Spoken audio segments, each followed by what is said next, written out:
قهر طبیعت در جغرافیای زلزله‌خیز، زمین لرزه های پی هم در پکتیکا تلفات جانی و خسارات مالی بر جا گذاشت.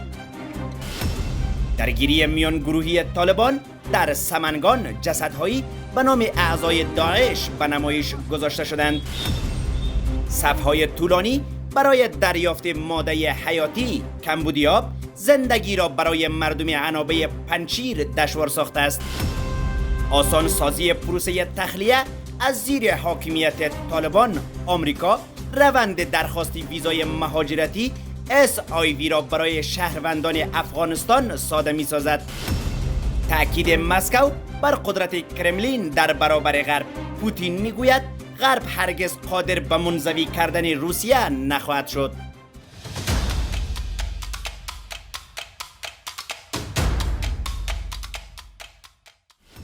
با درود و وقتتان بخیر. به خبرهای ساعت 10 از آماج نیوز خوش آمدید. منابع محلی در پکتیکا میگویند که وقوع زمین لرزه در این ولایت سبب زخمی شدن بیش از 30 تن شده و 10 منزل مسکونی را تخریب کرده است. منابع محلی در ولایت پکتیکا روز سه‌شنبه 28 سرطان با آماج میگویند که عصر دوشنبه و دوشنبه شب ولسوالیای گیان و زیروک این ولایت گواهی وقوع زمین لرزه بود.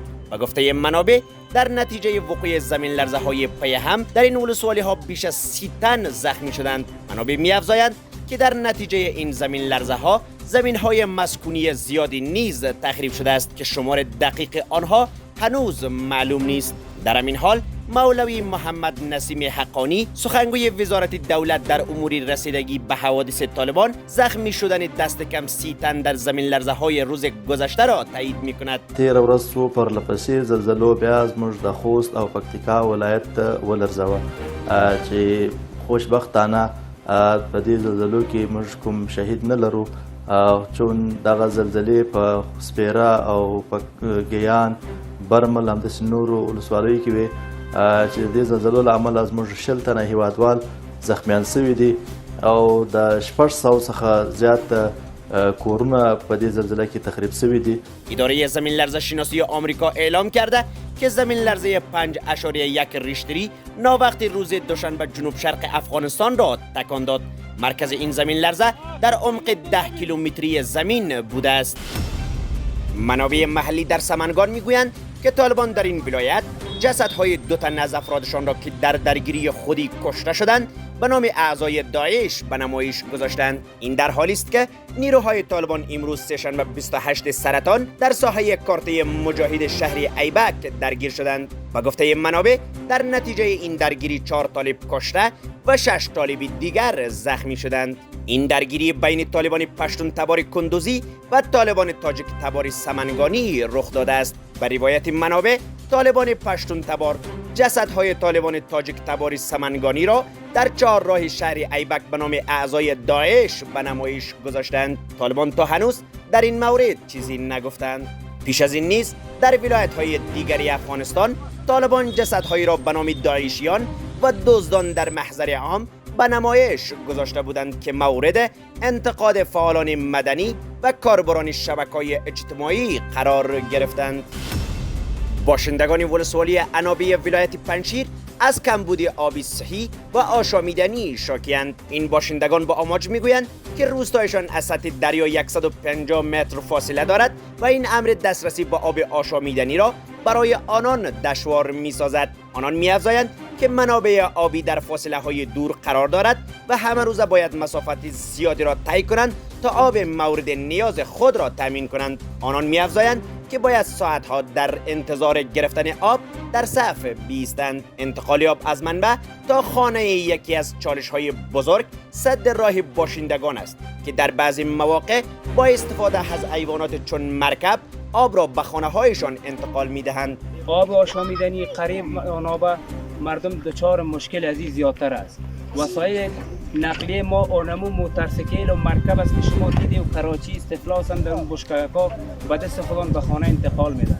مردم تقریبا چند سال است که کمبود قلت آب است، اما کسی به داد از این مردم نرسیده است. اما حالی هم شما متوجه هستید که نیمه کمتر آب در اینجا موجود بود، بیشتر از تقریبا 600-700 خانه که به این آب نزدیک است. اینجا نوبت است که امروز نفر اول ما اینجا آمدیم، شاید بعد از ما دیگرها رسیده میرن آب میبرن.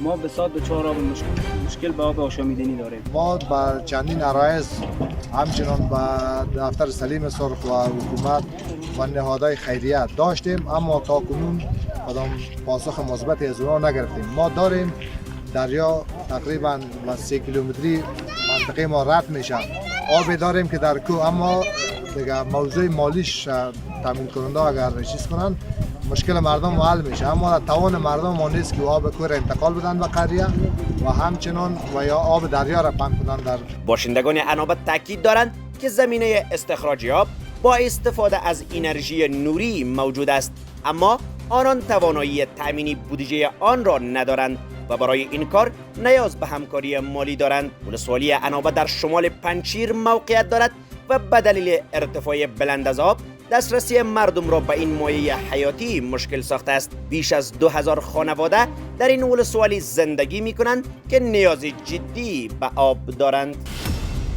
وزارت امنیت داخلی آمریکا با نشر اعلامیه‌ای گفته است که روند درخواست ویزای مهاجرت ویزای SIV برای مردم افغانستان ساده می شود. در این اعلامیه آمده است که پس از این متقاضیان می توانند با پر کردن و ارسال یک فرم برای این نوع از ویزا درخواست دهند. در این حال انتونی بلینکن وزیر امور خارجه ایالات متحده آمریکا و الخاندرو مایورکاس وزیر امنیت داخلی این کشور در یک بیانیه مشترک گفتند که از آغاز این هفته متقاضیان نیازی به معرفی نامه ویزای مهاجرت ندارند. در بیانیه ذکر شده است این فرایند جدید به رفع موانع برای متقاضیان و تسریع روند کمک می کند. هدف ما از این کار کارآمدتر کردن برنامه SIV است. قابل ذکر است که با روی کار آمدن طالبان در افغانستان شمار زیادی از شهروندان افغانستان به آمریکا و کشورهای اروپایی درخواست پناهندگی دادند. آنان